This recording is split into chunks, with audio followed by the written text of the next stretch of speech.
Hello, everyone. My name is Karthik Raghunathan, and I'm here to give a presentation on malware analysis and reverse engineering. So let's consider a scenario where a client asks you, basically, they tell you that, hey, I got this file in a machine which we suspect probably is infected with a malware. We are not sure whether this file is a malware or not. Could you please look into this file and tell us if it is a malware? Can you please tell us what capabilities that this malware has actually? Okay, so before we dive into understanding malware capabilities, I want to kind of quickly go through this cybersecurity kill chain, and you may have already seen this. It's basically a kill chain is something where there are different stages in which an attack may happen on your cyber infrastructure. It could start with a recon where a hacker is trying to understand your environment. They might do social engineering, try to find out who are the list of employees, who are the people who have domain admin, who are the people who manage Active Directory, so that I can use that information to target them, and then creating exploitation techniques actually to infect patient zero machine actually.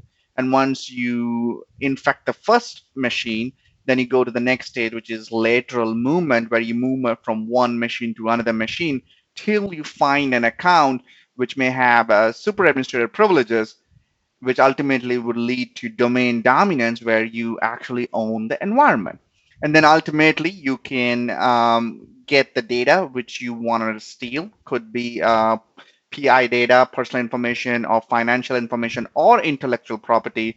And then you do data exfiltration, which is basically taking the data out of the customer environment. Now, not necessarily these steps would follow in the same way which I explained. There's possibility that you do recon and exploitation, and then you find the data and you exfiltrate it without going through any kind of privilege escalation, actually, right? But the idea of bringing this kill chain is to make you understand that when you are actually going through a malware sample file, we're trying to find out what this malware is capable of. Where does this malware fits into this picture actually, right? Is the purpose of the malware was to infect the initial patient zero machine and then go to the internet and download more malware code for other purposes like privilege escalation, things like that. So malware codes not necessarily, they can do everything, or they can do subcomponents actually. So understanding the malware, what it is capable of, is actually one of the main purpose of malware analysis or reverse engineering actually. Okay. So, so you get a malware sample from your customer, and then they're asking you, what is this malware capable of, actually, right? We're trying to find out if it is a malware, and if it was hacked, if it was sent by an hacker or an attacker, what was their intention? Okay. Now, if it's a malware specifically for ransomware purpose, basically what they're trying to do is they're trying to encrypt your files and ask for money through, through various means actually. And if it's a malware and its purpose is to just install other, like let's say other um, stealing PI data, actually, things like that, then its intention would be different. So understanding what the malware is capable of, understanding various properties of the malware, which we'll soon find out. We call it the indicators of compromise. By knowing these attributes of the malware, you can actually then go and find out where other these malware might be infected in your environment. So, all right. So when you're doing malware analysis, there are different stages of malware analysis. So let's start with the fully automated analysis. It's basically what it is that this is the easiest part of the analysis where you already have an automated software. You can call it a sandbox, and there are some examples like Cuckoo Sandbox, where you drop the malware, you execute it, run it, and you try to see what the malware can do actually. It's pretty straightforward. That's why it's fully automated. But then it has its pros and cons. Sometimes malware are written in such a way that they can detect that they are running in a sandbox and they will not run, or they will hide their true intention actually. So in those situations, you cannot run a fully automated analysis actually. The second piece is the static property analysis, and we'll soon jump into it. And then there's behavior analysis and manual code reversing actually. So static property analysis. The static property analysis basically is a good starting point to study a malware sample actually, and it's easier because you don't need to infect a box with the malware to understand what the malware is doing. You don't need to run it in a lab environment actually. You can still get a lot of information about the malware by looking at the various attributes associated with that malware. Okay, I don't like file hashes, IP strings, API calls, what kind of packers being used to encrypt or pack the malware actually. Okay, so I'm going to quickly show a demo on the static property analysis. I will use some of the tools like sysinternals tools, PE Studio, Sign Search, and Virus Total actually. Okay, so the first tool I will use is a strings tool.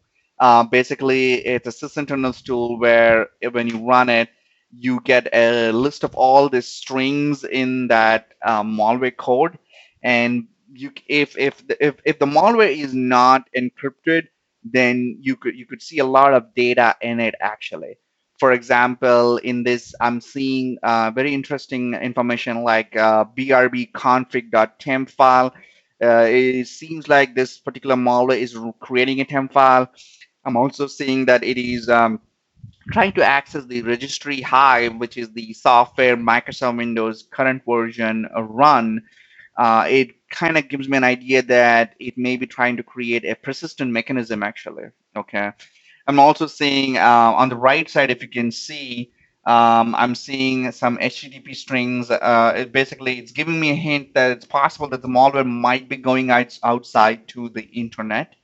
And then I'm also seeing some kind of API calls in the malware, like it's trying to create a process, trying to create a file, write file, copy file, things like that. So a lot of information. I'm not even running this malware. I'm just running the strings utility to understand what kind of information could be in this malware actually. Okay. And then I can run a tool some as simple like a PE Studio tool. In the PE Studio tool, you can get both the freeware version too, which has a lesser capabilities, but you can get a lot, but it's still very useful actually. I can pull the hash value of the file in it, and then I can also, so if you look at the PE Studio, it has an integration with the virus total actually. So I can find out whether this malware sample already exists, and other people have actually flagged this malware, including various malware companies and antivirus companies, and I can see that this malware is flagged by almost most of the malware anti-malware companies actually. I'm also seeing it has something called indicators, but it gives me some kind of an idea that there's some kind of suspicious activity which is part of this malware. For example, it's trying to modify the registry keys. It's trying to create child processes. It is not signed with a digital certificate. So these are some of the indicators which is telling me that this file could be suspicious. I'm not sure yet. But the best part is I don't even have to run this malware. I can get a lot of this information using this actually. Okay. And I can also run some tools like Sign Search, where I can find out some of the API calls being made by this file malware. Like I can see that it's trying to call the API crypt decrypt. It's possible that there could be some kind of an encryption decryption might be going on with this malware. I'm not sure. I may have to look into further to understand what it's trying to do actually. Here again, Windows API calls, I can use a tool like PE Scanner to do that. Okay. So just a quick demo about what I just showed you guys actually. So let's run the tool strings and see. All right. So let's see if I got strings. No, hold on. Could be in my download folder. Strings, colon/user rem.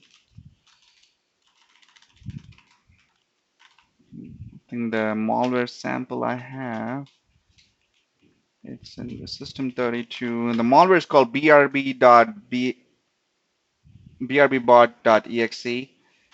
And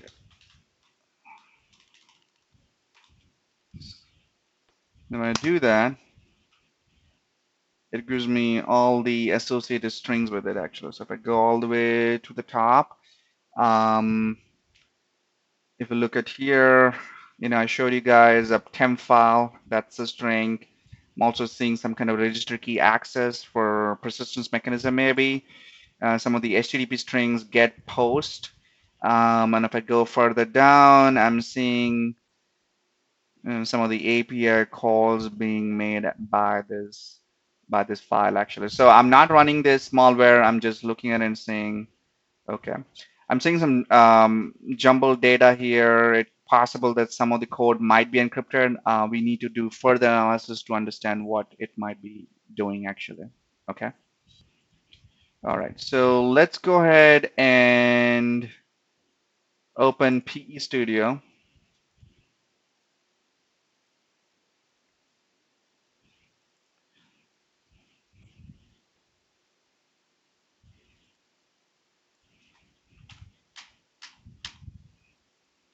And let's open that malware.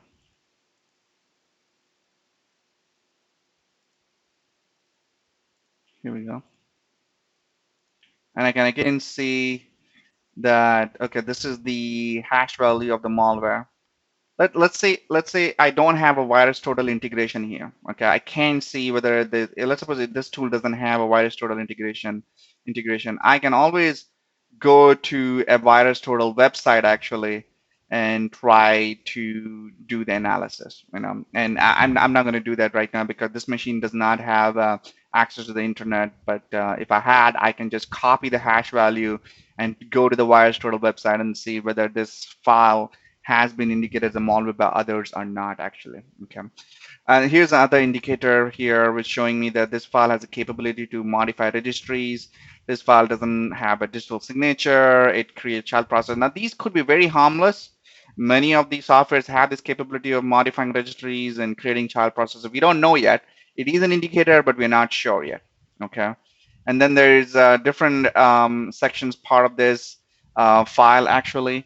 As you can see, there are hash values associated with each sections of this file, data section, things like that. So you can take this hash value and you can go to a virus total and you can do further analysis.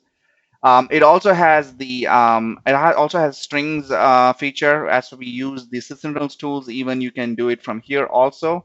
It's a nice way, graphical user interface to look at, see what's going on in this file, what kind of information you can find from this file actually.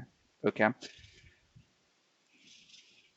All right. So my next step would be to look at the behavior analysis. So far, we have done some static analysis. We haven't even run the executable yet. So our next step would be to do some behavior analysis. In this case, we will be actually running the malware in our lab environment, and we're going to see what this malware can do actually, if it makes any kind of file changes, register changes, how the infection happens. So some of the tools I will be using, like Remnex fake DNS server, my own HTTP web server, Wireshark, Redmon, sysinternals, things like that. Let me quickly talk about some of the tools which I use in Remnex. What exactly is a Remnex? Let's start with that. A Remnex is basically an Ubuntu Linux toolkit used by malware reverse engineering reverse engineers. Basically, it has it's a distro. It has a freely available tools you can use for forensic investigations or for other IR purposes actually. Okay.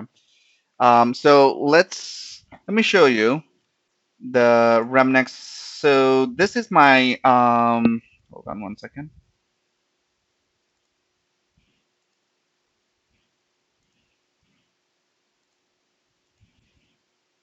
If I can bring it up, let me open it again.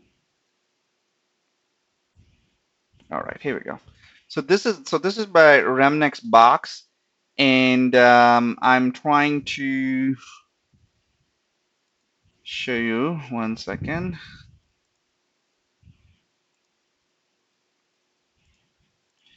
All right, so I'm going to run a, a web server in this.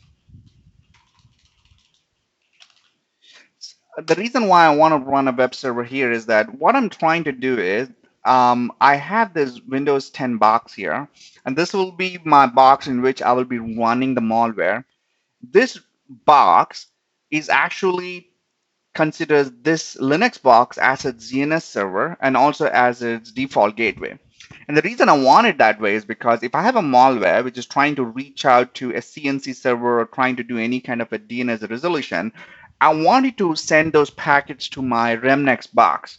And the Remnex box, what it's going to do is I'm going to run a fake DNS server actually.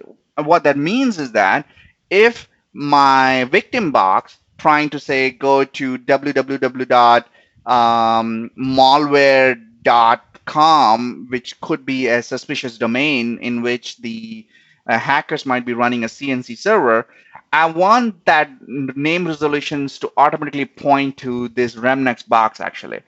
Same thing with the port 80 web server. If my box here, victim box, is going to a port 80 outside, I want it to be pointing to my web server here actually. Okay, and I'll show you why that is. All right. I know I've already done my analysis in the past. I know that this malware brbot.exe is trying to go outside and is trying to talk to somebody in port 80. So I would rather have that talk to my Remnex box here actually. So I'm trying to fool it to think that it's going outside. In reality, actually, it's not even going to the internet at all actually. Okay. All right. So I got a couple of tools I'm going to be using for my behavioral analysis. I will be running the Process Explorer. This is another synchronous tool. You should probably be already aware of that.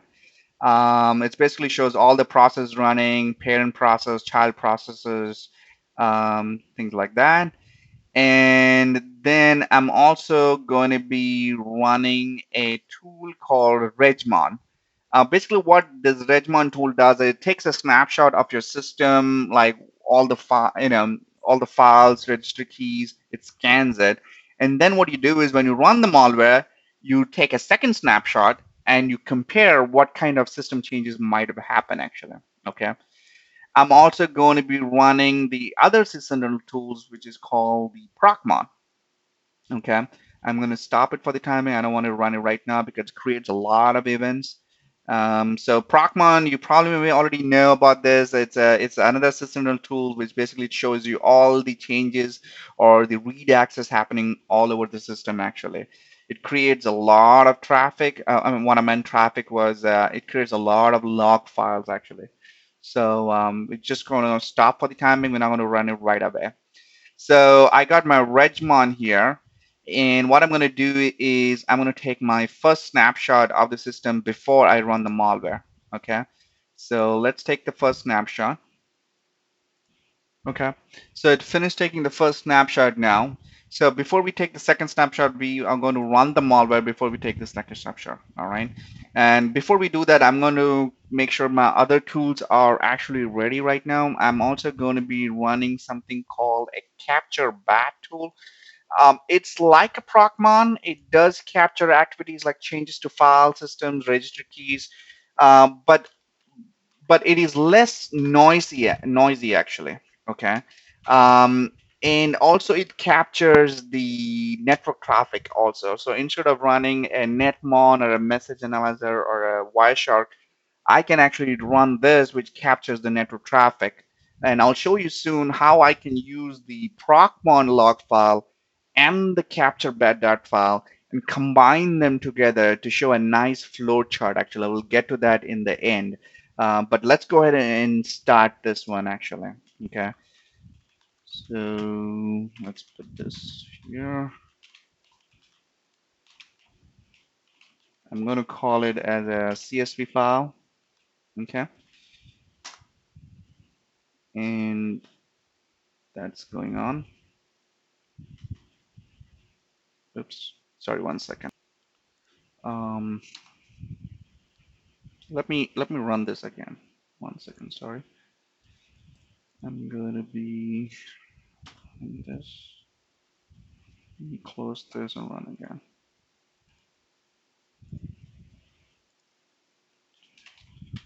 Capture band.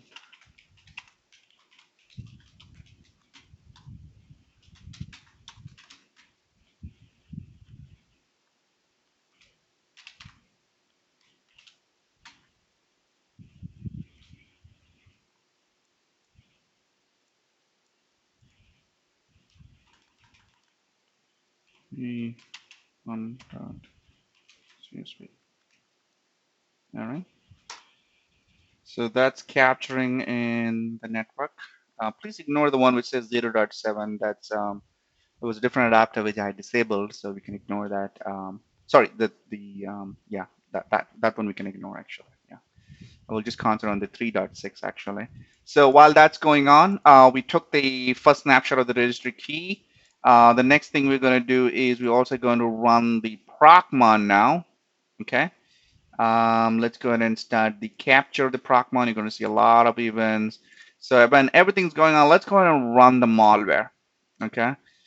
So I'm going to run the malware, and I'm going to be seeing in my Process Explorer the malware is running here.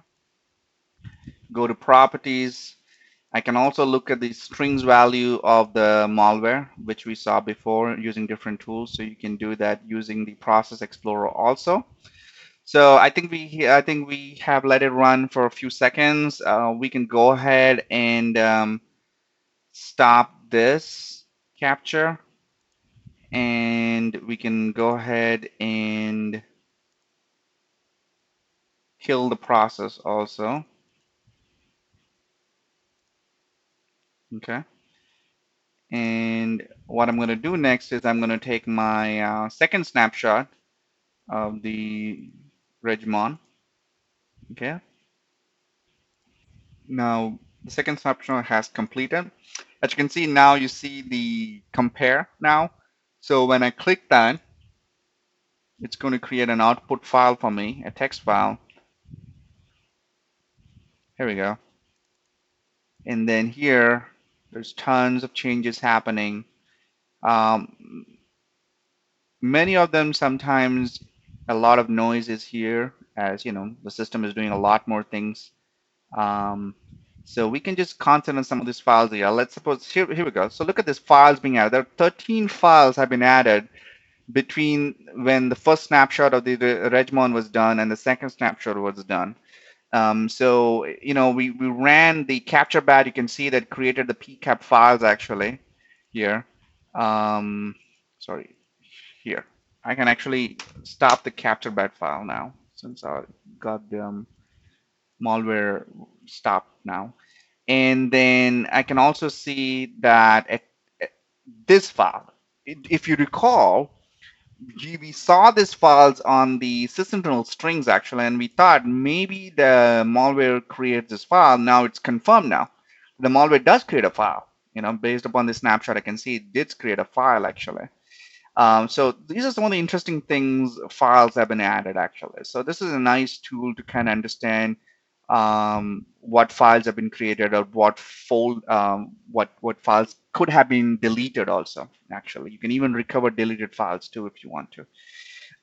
But let's now jump into the ProcMon data here. Okay. And there's tons of information here, and I'm just going to create a filter, just concentrate on the BRB bot process actually. Okay. So I'm going to call it BRB bot.exe, and click OK. And then I only have events related to BRB bot.exe. So if I go further down here, I see a lot of close files, create files. When you see a create file, it's not necessarily means that you're actually creating a new file. Even a read access would actually throw this operation called create file. So it's a little bit confusing, but don't think that if you see a create file doesn't mean that they're actually creating the file actually. So I'm seeing a lot of registry access being done. And one second, let's keep going down here. And let's see what I was looking for this. This is what I was looking for. So even ProcMon can detect that this temp file was created actually. So we saw in Redmon, now we are seeing in ProcMon that such a file did exist actually. So that's cool. That's good to know actually. Now next is what we are going to do next is we're going to take this data ProcMon. We're going to save this as a CSV file. Okay. I'm going to call it ProcMon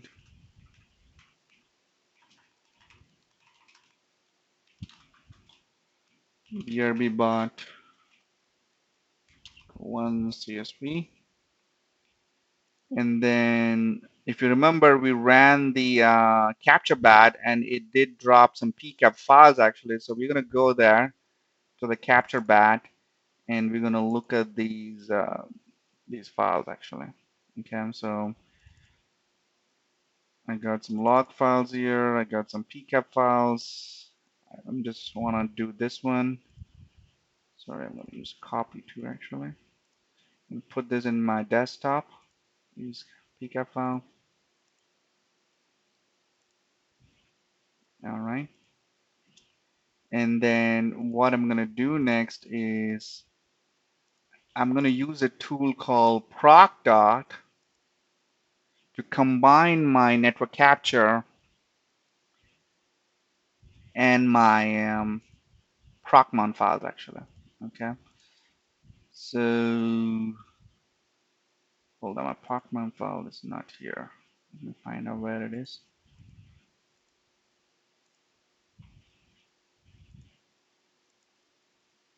All events, CSV. I put it in the ProcMon folder actually. Let's put it in the desktop.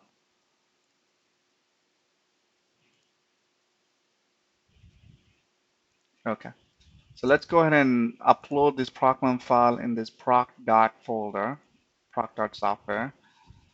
And then we're going to take the PCAP file and put it in this. Okay. And I'm going to tell that which process I'm interested in. Okay. So it's going to give me some options here. And I will choose the malware process, this one. Okay.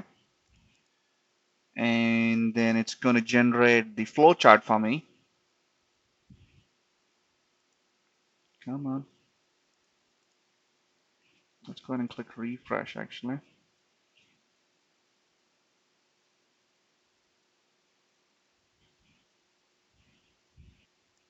All right, so it created this flowchart, and let's see what this is. Okay, let's first export it to a image file, and then you can see what exactly this is. Okay, this is a really nice way of looking what a malware was doing actually. You know, instead of going through log files, I can just look at this actually. Okay, so let's go ahead and open that PNG file which I just created.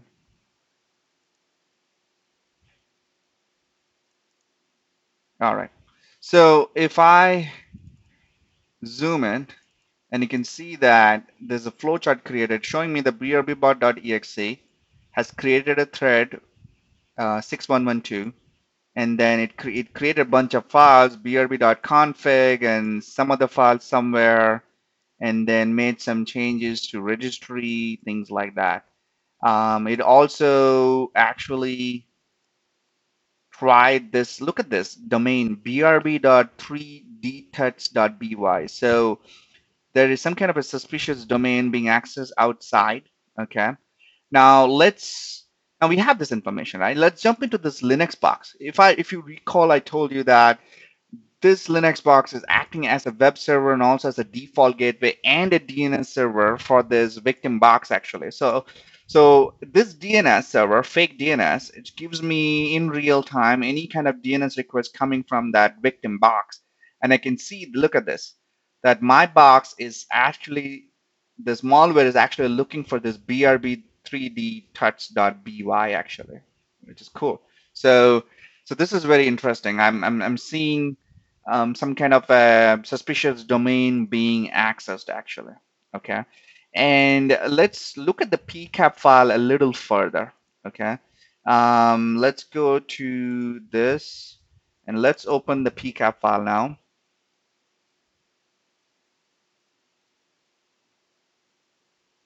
You can use Wireshark, you can use Message Analyzer or Redmon. It's your choice. And if you look at the PCAP file here, as you can see that if I go down, here's the DNS query to my Remnex box for BRB3D tuts. And then my Remnex box, since it's running the fake DNS server, it tells my victim box, oh, by the way, here's the IP address of brb3dtuts.by. It's basically giving the IP address of itself, which is this Linux box. So my victim box thinking, okay, I found the IP address of brb3d-tuts. Let me contact brb3d-tuts on port 80. Okay, and it does. Now, if you recall, I'm also running an HTTP server here on my Remnex box. I'm getting a response to my victim box saying, oh, by the way, yeah, I am brb3d-tuts and this is my port 80. Let's talk. And then my malware sends a very interesting packet actually. Okay. And this packet is basically asking for a ads.php file. It's very interesting. So if I would have not run this fake DNS or this web server, I would never have reached this stage.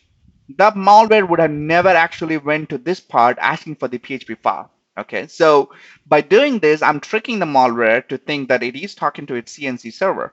And I'm seeing this very interesting data here, and it's some kind of encoded information actually. Okay, this is encrypted. I don't know what it is, and that's what we're going to do in the next step. We're going to find out, okay, I did dynamic analysis. I'm getting all this information, which is awesome, but I don't know what this encoded data is and how do I find out?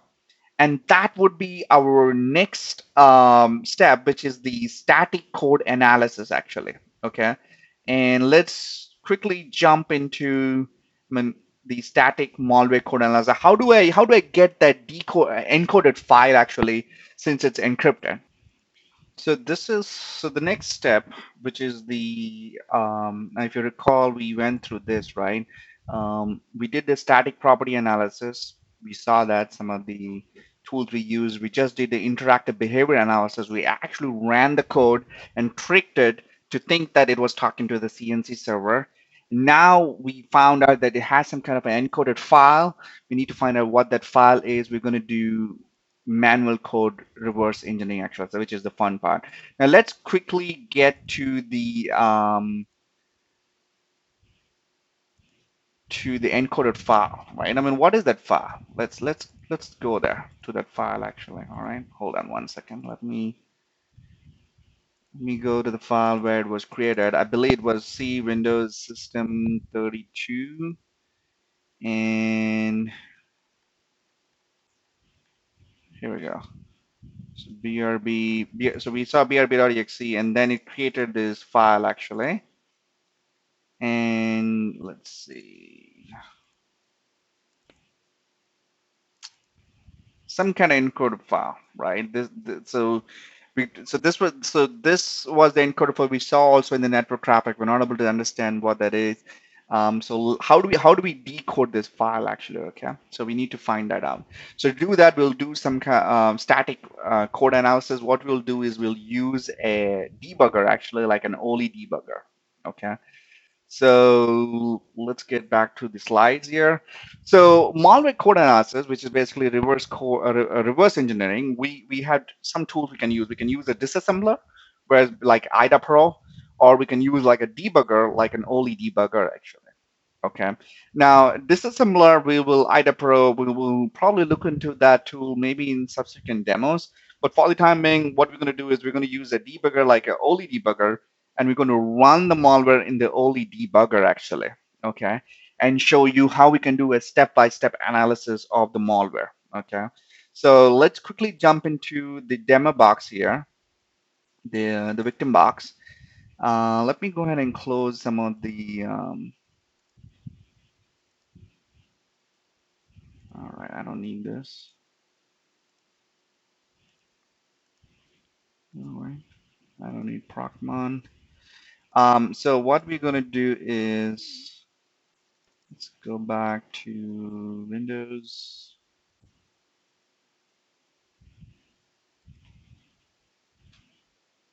Oops, I'm the wrong folder. Sorry. We're gonna System 32,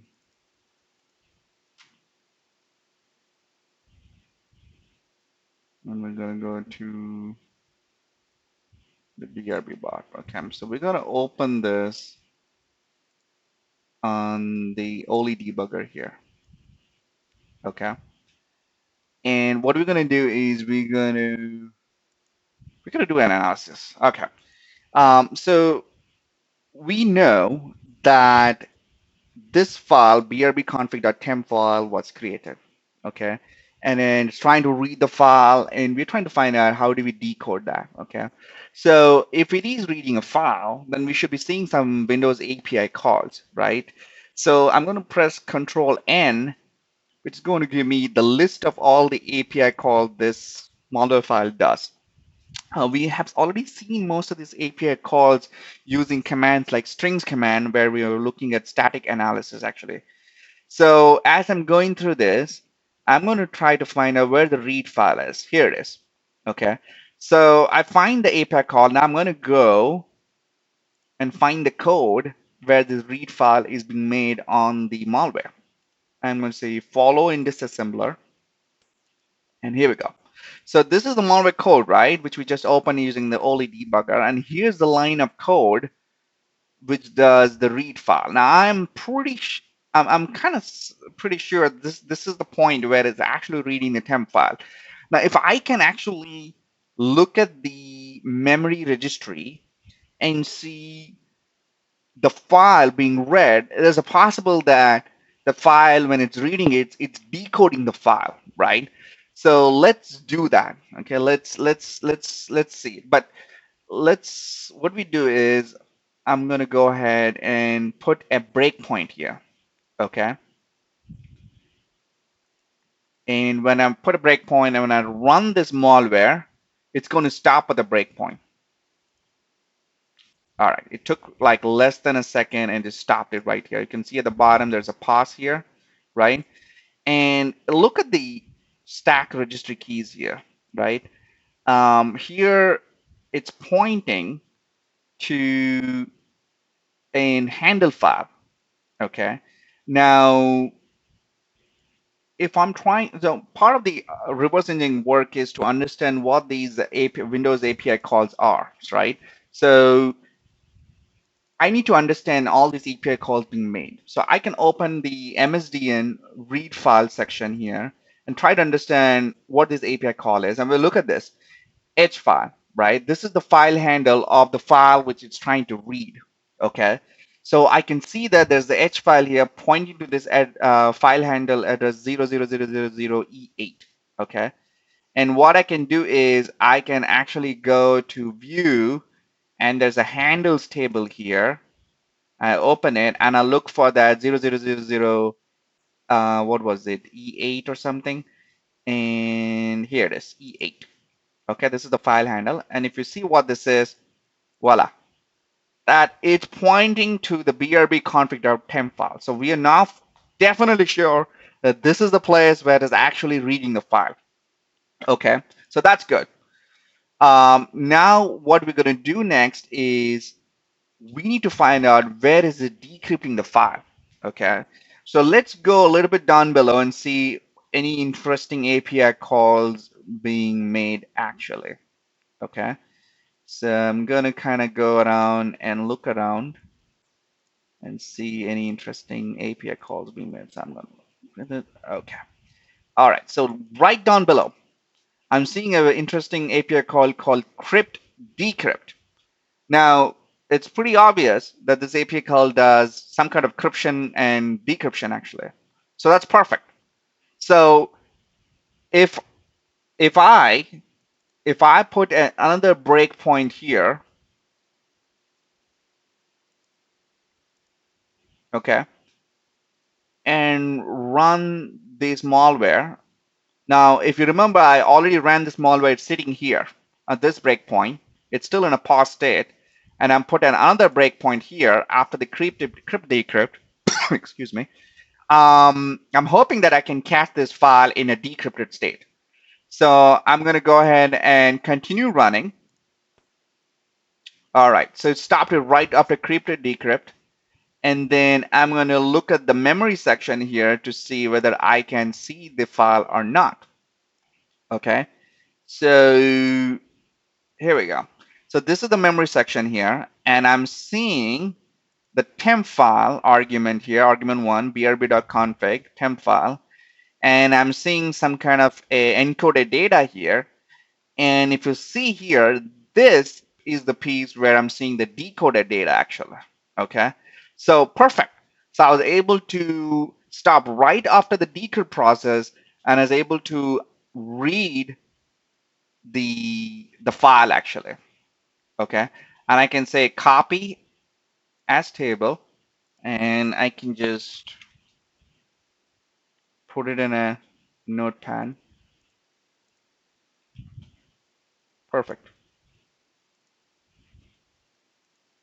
All right, so this is the decoded file. And if you remember, it was trying to access a file called alias.php in the PCAP file you were saying. The rest of this encoded was this one. It's some kind of a CNC communication it's trying to do where any kind of like if you're trying to access a file, it's looking for a command elif. If it has to execute a command, it's looking for a file command like cxe, things like that actually. So this is great. Just by using a debugger, you can run a malware, do step-by-step analysis, go look into what are the interesting API calls it's making, look at your MSDN data, MSDN website, see what these API calls mean, put breakpoints, go through the breakpoints, look at the memory sections to see what any kind of interesting things happening actually. So I just want to we touched all these different stages, right? We looked at static property analysis, we looked at the dynamic analysis, now we looked at the code analysis. So these are different stages, right? Um, my next demo, in the next topic, I will go through into DLL injection, how we can look at a malware, how it does DLL injections, things like that. Actually, I hope you learned a lot from this demo. And if you have any questions, please feel free to contact me. Thank you very much, and I'll soon send you guys the next presentation demo. So.